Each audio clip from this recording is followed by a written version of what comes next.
नमस्ते, give conversation में आप सबका स्वागत है। आज हमारे साथ एक बहुत स्पेशल गेस्ट है, एक world famous writer, director, stage personality Shri Arvind Gaur ji. नमस्ते। नमस्ते sir, thank you for your time.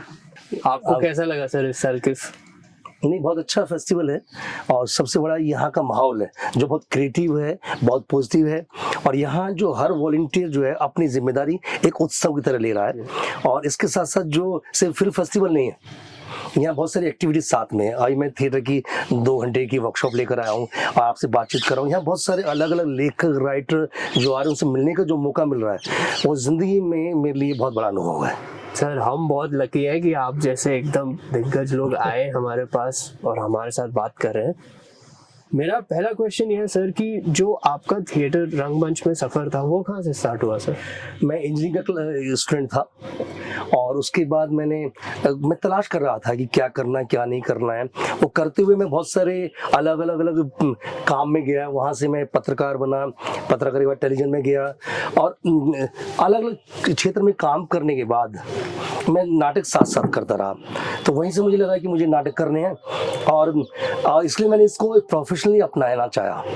जब प्रोफेशनल करने के लिए मैं पहुंचा, एक संस्थान में पहुंचा कि मुझे ट्रेनिंग लेना आपके यहाँ, तो उन्होंने मुझे देखा, कुछ करके दिखाइए। मैंने कुछ करना शुरू किया और कहा अच्छा जाइए। तो यहाँ से जो घटना थी मेरे लिए बहुत महत्वपूर्ण थी, चेंजिंग पॉइंट। हाँ, मुझे लगा कि अरे ऐसे कैसे कोई रिजेक्ट कर सकता है। लेकिन उन्होंने मेरे कपड़ों को देखा था, मेरी शक्ल को देखा था और मेरी भाषा को देखा था। हम लोग ग्रामीण पृष्ठभूमि से आए हुए लोग हैं, हम ऐसा नहीं कि उनकी अभिजात भाषा बोलते। तो उन्होंने जो उसको देख के मुझे पहली दृष्टि में रिजेक्ट कर दिया। थोड़ा दुख हुआ कि ऐसे कैसे कोई रिजेक्ट कर सकता है। लेकिन फिर बाद में मैंने तय किया कि जब मैं थिएटर मैंने करना शुरू किया 93 में, तो मैं किसी को रिजेक्ट नहीं करूंगा। ऐसे तो नहीं करूंगा, किसी भी तरह नहीं करूंगा। मैं किसी को फिट और अनफिट नहीं करूंगा, कि किसी को शक्ल के आधार पर, रंग के आधार पर नहीं करूंगा। हर एक को मौका मिलना चाहिए और मौका मिलकर उसके ऊपर वो कितना आगे जा पाता है। मैं कोई नहीं होता कि उसको डिसाइड कर दूं तुम ये कर सकते हो, तुम ये नहीं कर सकते हो। उसके प्रारंभिक स्तर पर कैसे कर दूंगा मैं? मेरे पास कोई बिहार से लड़का आ रहा है, वो सह और शय में नहीं बोल पा रहा है, कोई बुंदेलखंड का लड़का आ रहा है या हरियाणा से आ रहा है, कहीं से आ रहा है, वो अपनी क्षेत्रीयता को साथ लेकर आ रहा है, अपने परिवार की सामाजिक आर्थिक चीजों को लेकर आ रहा है। तो उसको लेकर हम उसका योग्यता का मापदंड नहीं बना सकते हैं, उस कद को, रंग को नहीं बना सकते हैं। तो हमने सबसे पहले ये किया कि इसको रिजेक्शन को बिल्कुल बंद किया। और यही वजह थी कि रंगमंच में अब जो है रिजेक्शन एकदम बंद है। हर एक्टर का स्वागत होता है, कोई भी आइए, करिए और आप जो है अपने टैलेंट के हिसाब से आगे बढ़िए। जिसकी जितनी यात्रा उतनी करेगा। लेकिन ये हमने बंद किया। अस्मिता जब हमने शुरू की थी, ये हमारा पहला लक्ष्य था कि हम किसी को रिजेक्ट नहीं करेंगे, क्योंकि हम खुद रिजेक्टेड जनरेशन थे। तो उसके बाद जो है जब नाटक करने के लिए मैं आगे बढ़ा, तो मेरे सामने आया तो बहुत सारे लोगों को मैं देख रहा था। मेरे से पहले बहुत सारे बड़े डायरेक्टर्स वहाँ काम कर रहे थे दिल्ली में, विशेष रूप से उनके नाटकों को देखा, समझा, जान रहा था। मेरी ट्रेनिंग नाटकों पढ़ते हुए और देखते हुए और उनको लिखते हुए हुई। तो मैंने जो नाटक करने शुरू किए, तो मैंने सामाजिक राजनीतिक नाटक शुरू किया जी, क्योंकि नुक्कड़ नाटकों का मेरा बैकग्राउंड था एंड मजदूरों के बीच में काम किया था। तो वही मेरे दृष्टिकोण मंच के नाटकों में भी आया। मैं वही पूछने वाला था कि जो आपके नाटक हैं वो एंटरटेनिंग के साथ सोशल अवेयरनेस पे भी बहुत टच करते हैं। तो क्या आपको लगता है कि आर्ट एज अ मीडियम एक अवेयरनेस फैला सकता है? कोई भी कला, चाहे साहित्य हो, पेंटिंग हो, सिनेमा हो, चाहे नाटक हो, डांस हो, उसका सामाजिक महत्व होता है और उसके बिना वो नहीं होती। अपने समय से, आसपास से प्रभावित होती है वो जी। हर दौर में रहा है। और मैंने जो दौर देखा है, मैंने वो दौर देखा। मैं हिंदुस्तान की उस इतिहास का एक हिस्सा हूँ। हम उसमें बड़े हुए, जहाँ से हमने इमरजेंसी बचपन में देखी, 84 के दंगे देखे, उसके बाद 89 देखा, 92 देखा। उसके बाद अलग अलग जो है सामाजिक राजनीति, मंडल का दौर देखा। और यहाँ तक कि पीछे दिल्ली के दंगे भी हम लोग उसमें भी अस्मिता रिलीफ का काम कर रहा था। हमारा पूरा इतिहास जो है मेरी पूरा इतिहास उसी तरह रहा कि हम समाज राजनीतिक घटनाओं के बीच में मेरी जनरेशन बड़ी हुई है जी। तो हमारे साथ जो बहुत सारी यादें हैं, बहुत सारी चीजें हैं। हमने जो है सुबह राशन की लाइनों में 4 बजे खड़े हुए हैं हम लोग। हमने कोयले की ब्लैक मार्केट देखी है और मिट्टी के तेल के लिए हमने जो मारा मारी देखी है। तो ये ये उससे निकलकर हम, और ये देखा है कि एक मोबाइल, एक जो टेलीफोन घर में लगता था उसके लिए कितनी सिफारिशें लगती थी, आज सबके पास मोबाइल है। बिल्कुल। तो हमारी जनरेशन ने वो पूरा दौर Transition। देखकर हम एक ऐसी दुर्लभ जनरेशन है जो टेक्नोलॉजी से लेकर, सामाजिक से लेकर, राजनीति से लेकर सब चीजों के बीच में से निकल कर आई है। बिल्कुल। तो वो सारे अनुभव जब हम लोगों ने देखा तो मुझे वो सब नाटकों में लाने की हमने कोशिश की है, क्योंकि हमें लगता है हमारी जिम्मेदारी है कि हम अपने वक्त पर बोलें, अपने आसपास के बारे में बातचीत करें, या हमारी एक आर्टिस्टिक जो जरूरत है उसके हिसाब से करें। इसलिए मैंने अपने नाटकों में सामाजिक राजनीतिक इश्यूज रखे, अवेयरनेस के लिए रखे, लेकिन हमने किसी का झंडा नहीं उठाया। करेक्ट। ये मेरे से पहली जो जनरेशन थी और किसी किसी पॉलिटिकल पार्टी का झंडा उठाकर नुक्कड़ नाटक करती थी, तो आर्ट बिकम्स पॉलिटिकल देन। हमने नहीं किया। नहीं, पॉलिटिकल नहीं, इज्म, हर चीज पॉलिटिकल है, लेकिन इज्म नहीं होना चाहिए कि पर्टिकुलर एक पार्टी का झंडा नहीं होना चाहिए, एक उसका प्रोपेगेंडा उसका एजेंडा वो नहीं आना चाहिए आपके काम में। तो उसकी हमने कोशिश की नहीं है, और आज तक हम काम कर रहे हैं। हम किसी पार्टी के झंडे से काम नहीं करते, एजेंडे से काम नहीं करते हैं। हम वो काम करते हैं जो हमें जरूरी लगता है, और ये अस्मिता को बाकी लोगों से अलग करती है। हमने नुक्कड़ नाटक भी किए, हमने सामाजिक मुद्दों पर किए, ऐसे मुद्दे लिए जो हमारे आसपास के मुद्दे थे, चाहे वो जेंडर का इशू था, चाहे इवन एलजीबीटी के सवालों को सबसे पहले नुक्कड़ नाटकों में अस्मिता थिएटर लेकर आया। हमने मर्दानगी के सवाल लिए, ऐसे सवाल जो बातचीत नहीं होती थी, तो उनको लेकर आए हम लोग। तो एक तरह से हमने मंच और नुक्कड़ नाटकों में सामाजिक चेतना, अवेयरनेस, और उससे भी ज्यादा महत्वपूर्ण डायलॉग रखा हमने। क्या ये आपने अपने लिए किया है कि समाज में अवेयरनेस लाने के लिए किया है? हर चीज अपने आप से शुरू होती है। तो ये पहले आपके लिए पहले से होता है, क्योंकि हम जिस समाज से आए हैं वहाँ हम कोई टापू से नहीं आए। हाँ। उन सब चीजों के बीच में हम थे, हमारे साथ भी वो समस्या थी। हम भी जो है बहुत सारी फ्यूडल चीजें हमारे साथ थी, हमारे को देखने नजरिया नहीं था, बहुत सारी चीजें हमने जानी समझी, और उसी को समझकर जब खुद को, बल्कि नाटक करते हुए हम खुद को भी एजुकेट कर रहे थे। बिल्कुल। आज भी जैसे मेरा कल ही नाटक था, कल अम्बेडकर साहब का महापरिनिर्वाण दिवस था, तो हमने उसमें नाटक, अम्बेडकर गांधी नाटक था। जो मेरी जनरेशन के बाद की जनरेशन है, उन्होंने बाबा साहब को नहीं पढ़ा, गांधी को नहीं पढ़ा।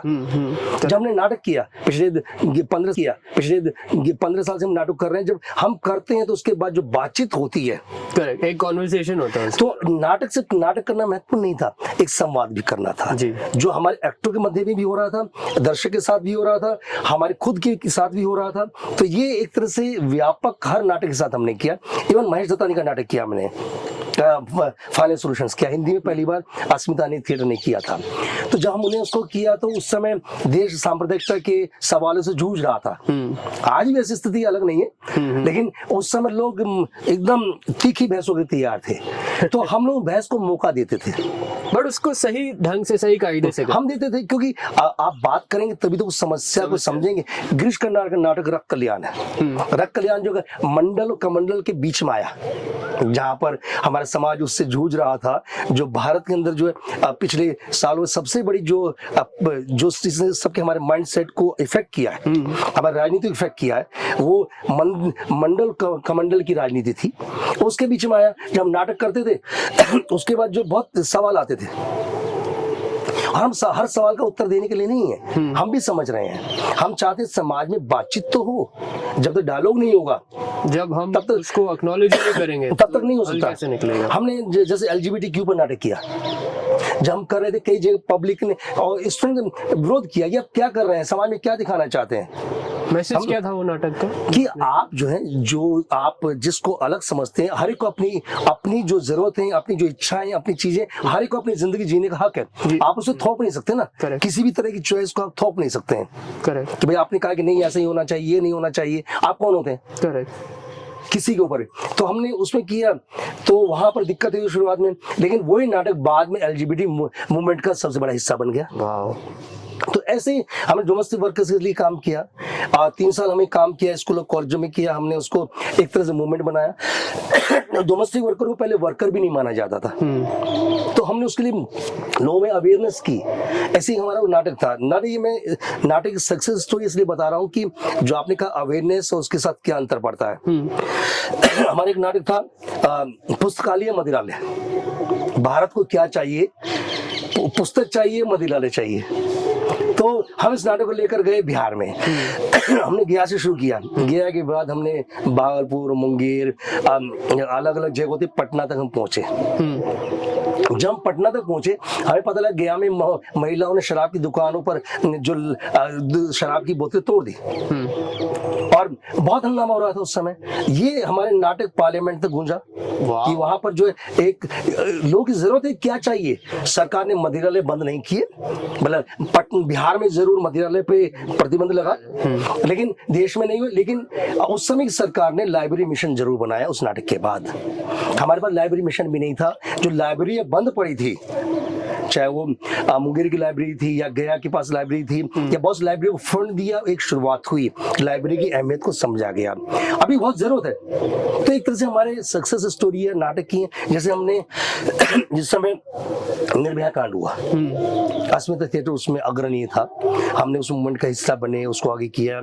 जिस समय 20-25 हजार से ज्यादा युवा राष्ट्रपति भवन पर एक गुहार लेकर गए थे कि न्याय चाहिए। अस्मिता थिएटर उस समय सबसे आगे उस नाटक आंदोलन को लीड कर रहा था और लीड नहीं कर रहा, उस आंदोलन शांतिपूर्वक हमने रखा। हमने कहा मांग के लिए बिल्कुल शांतिपूर्वक रखा, वरना 20-25 हजार जो गुस्साए हुए लोग थे वहां पे हिंसा होना बहुत आसान था। और राष्ट्रपति भवन पर ऐतिहासिक मतलब बहुत कम आंदोलन हुए हैं। करेक्ट, उसको हमने किया। तो इस तरह के बहुत सारे आंदोलनों में हमने, फिर उस जेंडर के सवाल पर हम नाटक किया, दस्तक नाटक किया। एसिड अटैक का मूवमेंट था, जो एसिड अटैक के मूवमेंट में हम जो उनके जो एक्टिविस्ट थे वो हम उनके कदम से कदम मिलाकर हम चले। इस समय जो एसिड अटैक के जो फेस है उनके, वो हमारे साथ काम कर रहे थे, हम उनके साथ काम कर रहे थे। नतीजा एसिड अटैक के पूरे देश भर के अंदर एक अवेयरनेस आई। भ्रष्टाचार वाले आंदोलन में तो अस्मिता गली गली मोहल्ले मोहल्ले जाकर हमने नाटक के लोग बताया कि भ्रष्टाचार है, इसके न्याय चाहिए, इसके नियम कायदे चाहिए, एक कानून होना चाहिए। देश के अंदर जागरूकता आई। भ्रष्टाचार खत्म हुआ नहीं हुआ, लेकिन उसका नतीजा हुआ कि दिल्ली के अंदर सरकार बदल गई, एक पार्टी का जन्म हो गया, केंद्र में सरकार बदल गई, एक अवेयरनेस आ जाती है, एक परिवर्तन हुआ। हम ये नहीं कहते हर परिवर्तन सही गलत नहीं होता, मापदंड नहीं होता, लेकिन हाँ प्रयास होता है। एक नाटक के माध्यम से नाटक हिस्सा बना हुआ है, ये बहुत महत्वपूर्ण है जी। तो इप्टा के ने भी यही किया था। और ये अस्मिता थिएटर हम लोग नाटक के माध्यम से करते हैं। जैसे अम्बेडकर गांधी नाटक के माध्यम से हमने हजारों युवाओं को, बाबा साहब को, गांधी को पढ़वा दिया। नाटक में लोग बड़े उत्तेजित होते थे कि आपने गांधी जी के बारे में क्या दिखा दिया, आपने ये कैसे, ये बहुत उत्तेजना होती थी। मेरा हाथ जोड़ के सवाल होता था कि क्या आपने गांधी जी को पढ़ा है? कौन सी किताब पढ़ी गांधी जी की आपने? अब बता दीजिए आपने बाबा साहब क्या पढ़ा है? जब नहीं पढ़ा तो आपको कैसे समझ में आएगा क्या सच है और क्या? हम चलिए हमने बताते, हम बातचीत करते थे, किताबें सर्च करते थे। जी जी जी। नतीजा हुआ कि अब वो उससे गर्मा गर्म बहसें कम हुई, लोग समझने ज्यादा लगे। एक 15 सालों में ये अंतर आया है। तो हमारे ज्यादातर नाटक कोर्ट मार्शल नाटक है हमारा, जो सौदे दीपक का नाटक है, वो हमारे फ्यूडल सिस्टम पे बात करता है कि हम कैसे अपने समाज में अपने छोटे लोगों के साथ, छोटे के लोगों के साथ कैसे व्यवहार करते हैं, जो हम छोटा मानते हैं। किसी को छोटा मानना भी हमारी फ्यूडल सिस्टम है। करेक्ट, एब्सोल्यूट है ना। और ये सिस्टम, इसके बारे में कोर्ट मार्शल नाटक बात करता है। नाटक के बाद कई बार तो ऐसा हुआ, हम बेसमेंट में नाटक कर रहे थे, एक आर्मी कैप्टन साहब आ गए तो चढ़ गए, क्या दिखा रहे हैं आप आर्मी के बारे में, ये गलत है, देश के आप देश के को मतलब दिग्भ्रमित कर रहे हैं। मैंने कहा मैं नहीं कर रहा। हर जगह अच्छे बुरे लोग होते हैं। इस नाटक में जो 25 एक्टर हैं बहुत अच्छे हैं, अच्छी चीजें हैं, और एक आदमी खराब होता है, हर जगह खराब हो सकता है। आप उसकी वजह से सबको तो नहीं कहते हम, तो ये ऐसा नहीं, हमने इस नाटक को समाज के साथ जोड़ा, चीजों को समझा है। उन्होंने कहा मैं कर दूंगा, वो कर दूंगा। उस समय उस नाटक में पीयूष मिश्रा सूरज सिंह कर रहे थे। तो पीयूष के साथ ये कि पीयूष ने सुना, उसके बाद एक समय पीयूष एकदम गुस्सा आ गया, क्या करेगा तुम बच्चा, तुम कौन से रेजिमेंट से हो, कहां से हो, तुम्हारे हम सीईओ को बताएंगे। वो हुआ, अब वो आदमी जो है वहां से चुपचाप निकल गया। तो ये हमारा रहता है कि हम उस नाटक को बहुत सारे आर्मी के जो लॉ डिपार्टमेंट है उन्होंने देखा है, ब्रिगेडियर्स ने देखा है, सब जगह किया, आर्मी के ऑफिसर्स के सामने किया, जनता के सामने किया। हम जब सब जगह करते हैं उसमें हमारा कोई मकसद खराब नहीं, मकसद है सिर्फ जो है फ्यूडल सिस्टम को अटैक करना, जातिवाद के बारे में बात करना, जो आज भी है और अब तो और ज्यादा बढ़ चुकी है। हम छोटी छोटी चीजों को उसको तलाश करते हैं। तो उसमें हमने अवेयरनेस पैदा की। तो इसी तरह से हमने बहुत सारे ऐसे इश्यूज पे काम किया जो बहुत जरूरी थे और जिनको बोलना बहुत जरूरी था। एक नाटक है इकिरो, आपको याद होगा, अकीरा कुरोसावा की फिल्म है। जी जी जी। उस पर एक नाटक जो अशोक लाल जी ने लिखा, एक मामूली आदमी। और एक मामूली आदमी जब मैंने किया तो उसमें जो है एक बार एक जो है एक युवक जो है मंच पे चढ़ गया चलते नाटक में और नारे लगाने लगा। नाटक के ही जो अंदर चल रही थी घटनाक्रम वो करेक्टर बन गया। इतना जोश में आ गया। तो पर वो हिस्सा नहीं था नाटक हिस्सा नहीं था, वो बन गया। उसको लगा कि हाँ यहीं पे ये होगा, यहीं पर ये होगा, और थोड़ा धार्मिक रूप से उत्तेजित हो गया था वो। तो अब क्या करें, मैं गया, हाँ बिल्कुल आप सही कर रहे हैं, आप जो करें वही होगा, आइए ना, और बाहर आइए। उनको निकाला गया, बैठाया गया दर्शक के रूम में। तो यानी कि दर्शक जब हिस्सा बन जाता है नाटक का, तब आप यानी कि आपका नाटक काम कर रहा है। हम सिर्फ जो है एक तरफा नाटक नहीं कर रहे हैं, हमने कहा सुना मनोरंजन के लिए हमने किया बोला निकल गए, ये नहीं कर रहे हैं हम जो नाटक करते हैं लोग साथ जुड़कर करते हैं। अभी मेरा नाटक था अमृतसर आ गया। अमृतसर आ गया भीष्म सानी कहानी पर आधारित है, जो पार्टीशन के दौरान की कहानी है, उसका 84 की कहानी है। फिर जो है जो दंगों के बीच की कहानी है, उसमें इंसानियत की बातें हैं। वाह नाइस।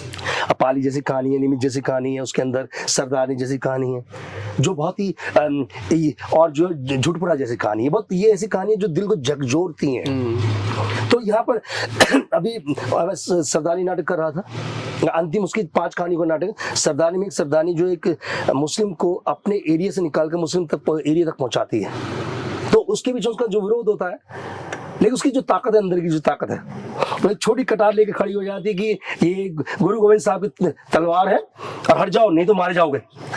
जो उसकी ताकत थी, वो जो बोलने की जो ताकत थी, वो जो है भीड़ को चीर देती थी। और जब मुस्लिम मोहल्ले पहुंची, इधर मुस्लिम नारे हैं, इधर जो है हिंदू नारे, हिंदू सिख नारे हैं, और बीच में वो उसको खड़ी हुई है चारों तरफ से। और ये दृश्य मैंने डायरेक्टर के तौर पर बनाया था अंत के लिए। और वहां पर मैं खुद था वहां पर, क्योंकि दिल्ली के जो दंगे हुए थे उसमें खुद इस स्थिति में फंसा था मैं। हम काम कर रहे थे, जो उसमें लोग रोक रहे थे, आग लगी तो उसको बुझा रहे थे, जो घायल हुए थे उसको निकाल कर हॉस्पिटल पहुंचाने की कोशिश कर रहे थे। बहुत मुश्किल था, कर रहे थे। तो एक समय ऐसा आया था कि हम दोनों भीड़ के बीच में थे, दोनों के बीच में, और जिंदगी मौत के बीच में कर रहे थे। लेकिन 15-20 मिनट के आर्गुमेंट के बाद, बहसों के बाद फिर चीजें शांत हुई और वही दृश्य मुझे दिखाई दे रहा था। तो जब मैंने सरदारनी को अंत में उस लड़की को यहाँ पे खड़ा किया जो तलवार कटार लेके, छोटी कटार, बहुत हिम्मत की बात थी उसकी, कटार लेकर, तो वो एक लगा कि ये तो हमें रोज की बात है, हमारी तो बात है। और समाज में अगर एक छोटा सा विरोध होता है गलत बात के खिलाफ, यह आवाज होती है, वो भी बहुत महत्वपूर्ण है। तो हमारे लिए नाटक का मतलब ये इस तरह कहानियां हैं जो हम अपने आसपास से चुनते हैं, जिसको करने की कोशिश करते हैं, और वो ही मुझे लगता है कि नाटक का तभी सार्थक होता है। और जब हम नुक्कड़ नाटक करते हैं, नुक्कड़ नाटकों में तो और भी हमारे लिए साथ बहुत सारे अनुभव हैं। हम नाटक करते लोग जो आ जाते थे, हम एक नाटक कर रहे थे जो आजीविका नाटक था, उसमें औरतों के सम्मान के साथ रोजगार की बात थी कि आप जो है सम्मान के साथ रोजगार कीजिए, जरूरत होने लड़कियों पढ़ाइए लिखाइए। हम बातें करते हैं कि सब समानता होगी, सब बराबर हो गया, लेकिन समाज में बहुत सारी चीजें हैं। अभी हम समता, न्याय, अन्य के लिए, डिग्निटी के लिए हमें बहुत लड़ाई लंबी है। तो हम उसको करते थे। अक्सर कई बार होता था मर्द जो है अटक जाते थे, हमारी औरतों को आप जो है क्या करना चाहते हैं, कहाँ निकाल के ले जाना चाहते हैं, क्या करना चाहते हैं। तो उनके साथ हम पूछते थे क्या करना चाहते हैं, बताइए, क्या बेटी को पढ़ाएंगे नहीं पढ़ाएंगे। उनको बीच में ले आते थे, हम बातचीत करते थे उनका। हमने ये नहीं कि हम बहुत समाज सुधारक के दृष्टि से नहीं जाते थे, हमें नहीं मानते सब खराब है, हम एक अच्छे हैं, ऐसा नहीं होता कि हम अच्छे हैं सबको सुधार देंगे, नहीं।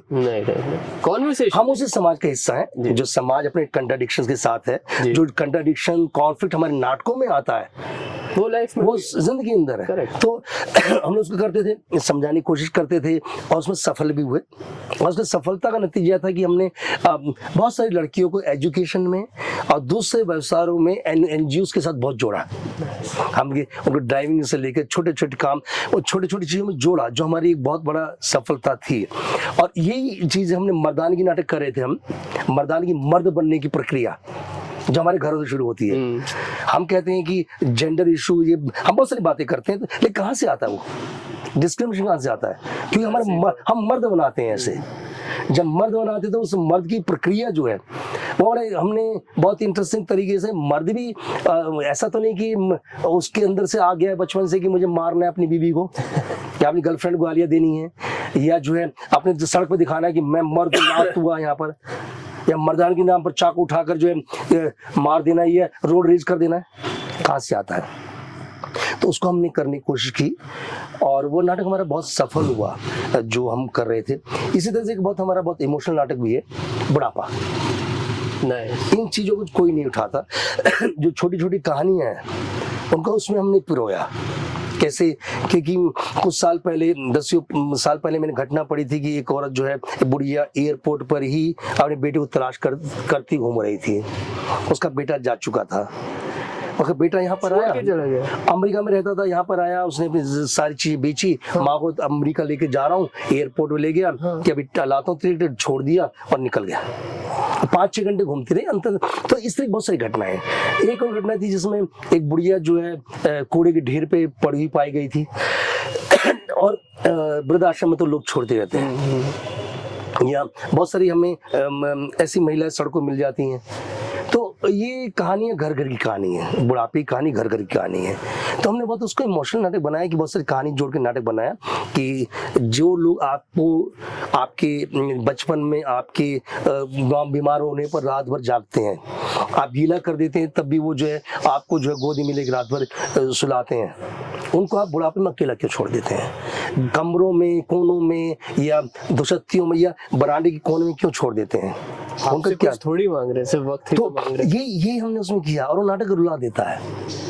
उसको हमने किया क्योंकि एक हमारी, अगर हम ऐसे विषयों को टच नहीं करेंगे बिल्कुल, तो हम एक हिस्सा छोड़ रहे हैं, क्योंकि समाज में हर व्यक्ति को उस स्थिति में जाना है, बुढ़ापा होना है। बिल्कुल। तो जब तक हम कनेक्ट नहीं करेंगे, जब हम स्कूलों में नाटक करते हैं, वो खासतौर स्कूलों में नाटक करते हैं, तो छोटे बच्चे जो हैं खड़े होकर बोलते हैं कि अरे ये हम ऐसा नहीं करेंगे ना, हमने वो, मतलब उनके जो स्वर आते हैं वो बहुत अच्छे लगते हैं। शायद हमारा काम वही स्कूल कॉलेजों में, मोहल्लों में। और हमने पिछली बार एक जगह नाटक कर रहे थे, वो एक बड़ा फेस्टिवल था, उसमें कर रहे थे। वहां पर एक आदमी आया, बोला कि मैं इस कंपनी में, इस जहाँ जो करा रहा है उसमें ड्राइवर हूँ। और क्या रोने लगा।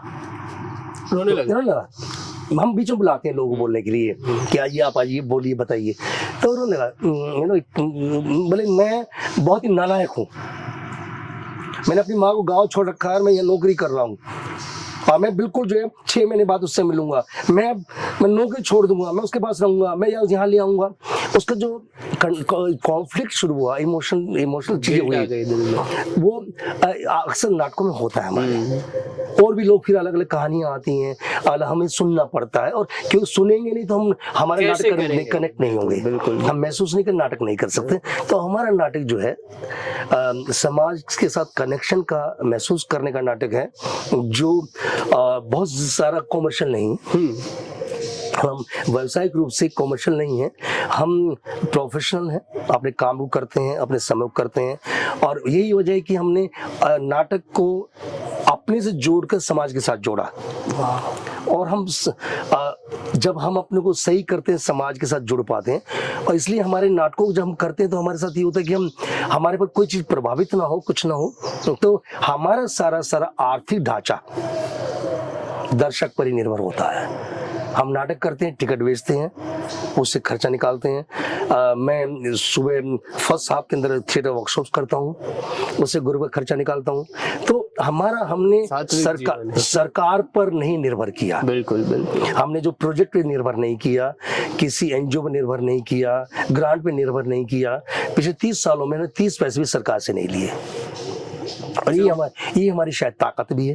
इसी वजह से हम तमाम जो आंदोलन हुए जो लोग मतलब सामाजिक आर्थिक मुद्दों को लेकर हुए, किसानों के, मजदूरों के, दलितों के, आदिवासियों के, छात्रों के, उन सब में, या महिलाओं के आंदोलन, उन सब में खड़े रहे ताकत के साथ, निडर होकर, क्योंकि हमें, हमारे पास खोने के लिए ज्यादा नहीं है, जो है हम है, बस हमारी आवाज है, आवाज को कायम रखने के लिए हमें खड़ा होना जरूरी है। और मुझे लगता है कि ये नाटक एक संवाद देता है, जैसे हम और आप बातचीत कर रहे हैं, एक दूसरे को जानने की, समझने की कोशिश कर रहे हैं, आपको मैं जान रहा हूँ, आसपास जान रहा हूँ, यहाँ पर आया हूँ तो युवाओं से बात करके जाना, नाटक संवाद है। नाटक सिर्फ ऐसा नहीं कि आपने नाटक किया, नहीं, मनोरंजन के लिए होना चाहिए। मेरे नाटकों में भी सिर्फ नहीं होना चाहिए, मैंने जो मोलियर के नाटक भी किए हैं, लेकिन उसमें मैसेज है। जी जी जी, मैंने ऑर्थर मिले, तमाम दुनिया भर के हमने नाटक किए हैं, सभी में उसका कुछ महत्व होता है, उसमें निकल कर आता है, मतलब है। हमने डैरी ऑफ मेरा फेवरेट नाटक है, नाटककार है बर्तोल्ट ब्रेख्ट, उसको इंडियन अडेप्टेशन किया, द गुड पर्सन ऑफ सेजुआन का रामकली, कॉकेशियन चाक सर्कल किया, बहुत सारे नाटक किए जो हम जोड़ कर करते हैं, जो हमारे आसपास की स्थितियों में। लेकिन हमारी कोशिश है कि हम उसको एक अवेयरनेस का नाटक बनाएं, ताकि हमारे एक्टर भी उसको अवेयरनेस की तरफ लेकर जाएं। और एक जो मैं महत्वपूर्ण बात कहना चाह रहा हूँ कि ये तो हमारा हिस्सा हुआ, लेकिन हमारा जो पूरा माहौल है, इतने सालों बाद में अभी भी हमारे यहाँ जो अभिनेता के लिए के संकट है, अभिनेता की ट्रेनिंग से लेकर, उसके आर्थिक से लेकर, उसके सामाजिक जो हमारे पास संकट है, रंगमंच की बात कर रहा हूँ, सिनेमा और वेब सीरीज में जाने के बाद तो वो धीरे धीरे अपने को थोड़ा सा मजबूत कर लेता है जी। लेकिन यहाँ पे रंगमंच में जो दिक्कत है, क्योंकि अभी हमारे पास कोई कल्चर पॉलिसी नहीं है। भारत एक विविध संस्कृतियों का, भाषा का, क्षेत्रीय बोलचाल का की जगह है, जहाँ बहुत सारी भाषाएं, बहुत सारे कल्चर हैं, बहुत सारे रीति रिवाज है, साहित्य भरा पड़ा हुआ है। तो उसकी हमें कदर करनी चाहिए। ये नहीं होना चाहिए कि मराठी का लड़का या मलयालम का लड़का, असम का लड़का या बुंदेलखंड का लड़का, गुजरात का लड़का, सब जाकर एक ही जगह जाकर एक जगह नाटक सीखने के लिए जाए, और वो जाकर फिर जो है एक राष्ट्रीय भाषा में नाटक करें। क्यों? उसको अपने क्षेत्र में पनपने का, उसको विकसित होने का वही अवसर मिलना चाहिए। ये कल्चर पॉलिसी होगी तो इससे ज्यादा अच्छा होगा। फिर वो सिर्फ दिल्ली नहीं भागे, वहाँ का कल्चर भी अलाइव रहेगा ना। तो ये सब अलाइव होगा, और ज्यादा हमारे पास जो है अच्छे एक्टर होंगे, ट्रेनर्स होंगे, इंस्टीट्यूशंस होंगे, और लोकल क्षेत्रीय चीजों को लेकर वो ज्यादा काम कर पाएंगे। तो ये बहुत जरूरी है कि हम उसको कर पाए, क्योंकि उसके न होने से क्या होता है, फिर हम फेस्टिवल ओरिएंटेड हमारा पूरा अप्रोच हो जाता है। करेक्ट, कि सरकार जो है, सारी सरकारें अब पैसा ले लीजिए, करिए फेस्टिवल, करिए, बहुत बड़ा सा हम कल्चर सेलिब्रेट करें, कल्चर को सेलिब्रेट करना चाहिए, हमें सिर्फ फेस्टिवल सेलिब्रेट नहीं करना चाहिए। तो वो मुझे हमेशा कहता हूँ कि ये जो फेस्टिवल करना और कुछ योजनाओं में जो रिसोर्सेज हैं वो कंट्रोल होना, रिसोर्सेज का डिसेंट्रलाइजेशन जरूरी है, स्पेशली कल्चर में। क्योंकि कुछ लोगों के हाथ में अगर होगा, जैसे आज जो पूरे देश भर के रंगकर्मी, कुछ लोग आगे पीछे दौड़ते रहते हैं, दिल्ली में कुछ लोग आगे पीछे कि हमारा नाटक जो है फला फेस्टिवल में आ जाए, कि फला फेस्टिवल में आ जाएगा तो हम राष्ट्रीय डायरेक्टर बन जाएंगे, दौड़ते रहते हैं। चलिए बहुत ही कॉमन सी बात है। और क्यों? वो अपना काम कर रहे हैं, आप अपना काम कर रहे हैं। तो मुझे लगता है क्षेत्रीयता को बहुत ज्यादा बढ़ावा देना जरूरी है जी। मेरा तो मन कर रहा है इंटरव्यू ना रोकूं, नहीं तो ये बातचीत हमारी बिल्कुल बहुत ही रुचिकर हो रही है। थैंक यू वेरी मच, आपका बहुत शुक्रिया सर।